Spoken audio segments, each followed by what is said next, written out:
Hello and welcome to 100 Yards of Football Sports Talk Radio. I'm your host this evening, Logan Landers. And joining me to talk about the 2021 Nevada Wolfpack team preview is my man, Jay McLovin. What's going on, Jay? Hey, I'm doing well, and I'm ready for some football, and I'm ready to talk some college football for sure. How you doing, Logan?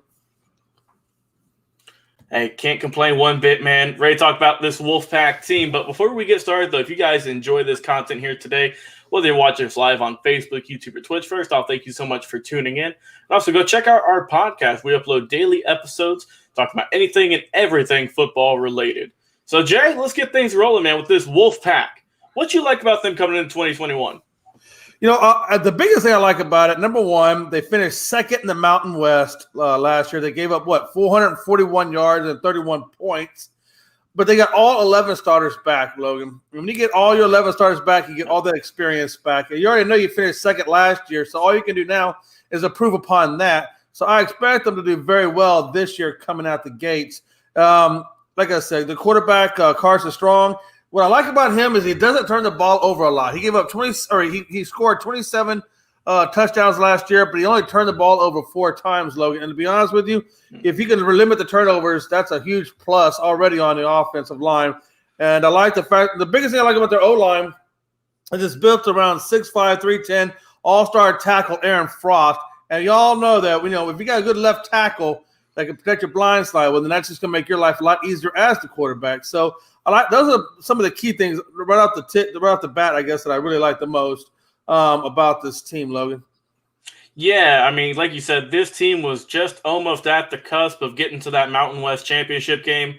I could very well see them going to it this year because, man, they got a lot of keys. They got a lot of guys coming back. They have 19 starters in total on both offense and defense coming back, so that's always something great to have. Like I said, they went 7-2 last year. They got a lot of good guys coming back. They have a pretty decent schedule. We'll get into that in just a moment.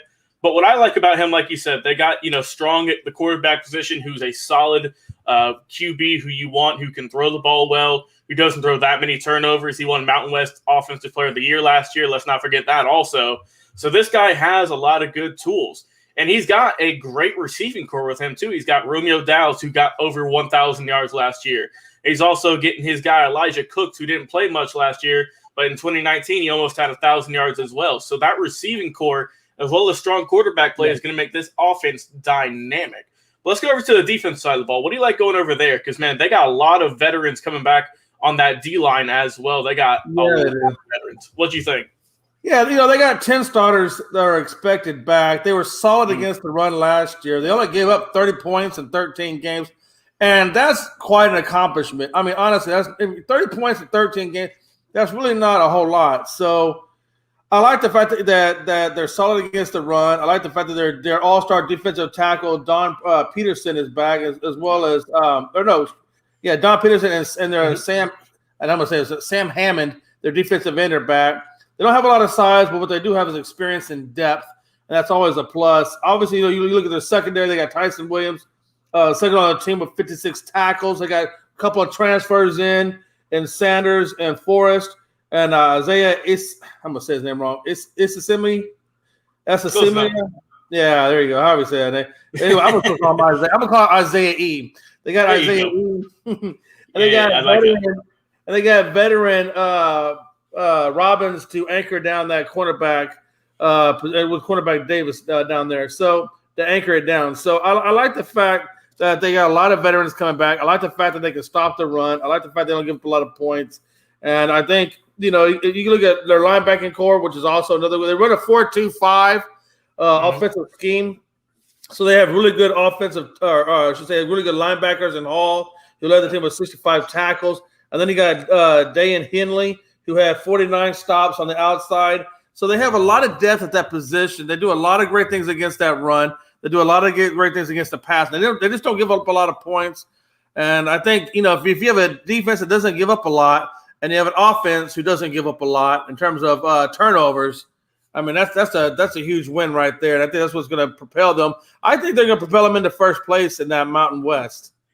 Yeah, this is all in all a very solid team on both ends of the ball. Because, I mean, Jay, we've talked about teams who have a stacked offense but kind of a subpar defense or vice versa. But this team is even all around the board, every position seemingly. And like you said, I like Lawson Hall at the linebacker position. He's a solid pickup.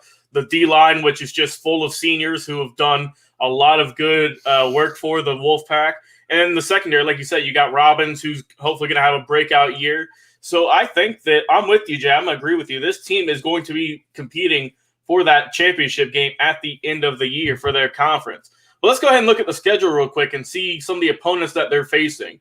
So just off the top of my head, I see two teams that might cause this team some trouble. I see California, that's week 1, and then I see Boise State in October. But other than that, it looks like a pretty winnable schedule. What do you think about that, Jay? Yeah, I look at Boise State. I look at San Diego, Idaho State. They didn't do well against Idaho State last year, so I look at Idaho State and San Jose are my 4 games of concern. If they can, I think they can either go.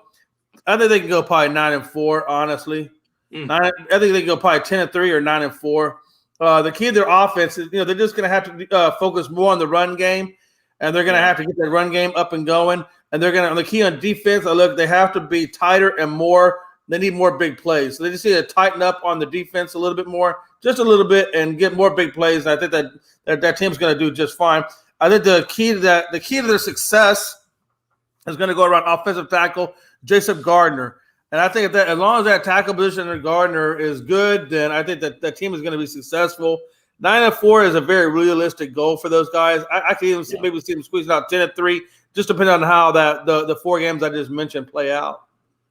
Yeah, I mean, they very well could. I'm with you, Jay. I think 9-4 or 10-3 is a solid pickup for this program, I think. And they have all the talent in the world. They have a lot of veterans. They have a great head coach in Norville. So the thing with that is with all the teams they're facing, they're primarily on the road for some of those, man. That most of the big games, they're not going to be at home doing some home cooking. So that might affect them a little bit. But overall, I like this team all in all. This is a good program. They're going to have a solid season. And I'm with you. I could see them compete for that championship game at the end of the season. We got a comment here from our guy, Mr. Frankie Cruz. What's going on, Frankie? Thanks for joining in, my man, and talking some football with us. Always love. But, yeah, so what are your final thoughts on this team, Jay, before we wrap things up here tonight? I look at 2 players that really stick out the most to me. One's on offense, one's on defense. The one that's on offense, I look at Strong. He's a 6'4", 215-pound quarterback. But the key things that really stick out to me about him is he completed 70% of his passes last year. That's a huge percentage of completions. And he threw for almost 3,000 yards and 27 touchdowns. So I think it's going to go through him.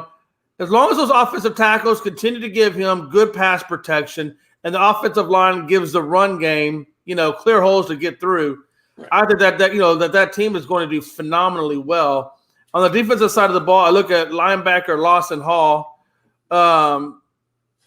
He's a terror at getting into the backfield, which is what you want. He got 180 tackles, 4.5 sacks, and career 16 tackles for losses in his career. So the guy can get to the backfield. The guy can work really heavily on the run, and he's got a lot of experience on him. And I think between those 2 guys, as long as they go out there and do their jobs and do their jobs well, and that offensive tackles give that guy protection and great running lanes, I think this team is going to do phenomenal. And I do expect Nevada to have a good season this year. Yeah, and I mean, like you said, for a team who in the past hasn't had a really strong football program or other sports as well, they've really kind of came on strong here recently. And this football program, I expect them, Jay, to be fighting for that Mountain West championship game at the end of the year. I think they can do it, and it would not surprise me at all if they win the whole thing. And with Strong at the quarterback position, I think that this year we're going to see him kind of go up some depth charts and some draft stock, man. He's really going to have – if he has a solid year like he did last year, he's definitely going to move his draft stock up a little bit more. But the thing with me is that for Nevada, especially this year is crucial for them because they have a lot of seniors, and they're not going to be coming back next year. So this is the time to capitalize, to get you a championship game, get you a championship win. And I think this team can do it, Jay. I think that this team could be fighting for it at the end of the year. As long as they win the games they're supposed to win. If the tough ones, hey, those are always the worst ones, man. Those tough games against some rivals. I think they can pull them out this year. That we might be seeing something special with this Wolfpack program this year. Well, hey, if you guys have enjoyed this video here tonight, thank you guys so much for tuning in and watching. And of course, we always love the comments, like from our guy Frankie C, always coming in, talking some football with us. Hey, for my man Jay McLovin, thanks for coming on, Jay. I've been your host, Logan Landers. Hey, you haven't already, check out our podcast, because we have a great podcast we upload every single day with amazing football legends interviews, team previews like we're doing right now, anything and everything football related. You can pretty much find it over there on that podcast. And we are available everywhere you look: Spotify, Apple, iTunes, iHeartRadio, you name it, you can find us. Just type in 100 Yards of Football, and you'll see us there each and every day. Well, guys, thank you guys so much for tuning in. And, hey, be careful, because we got another great team preview coming up in just a second. See you then.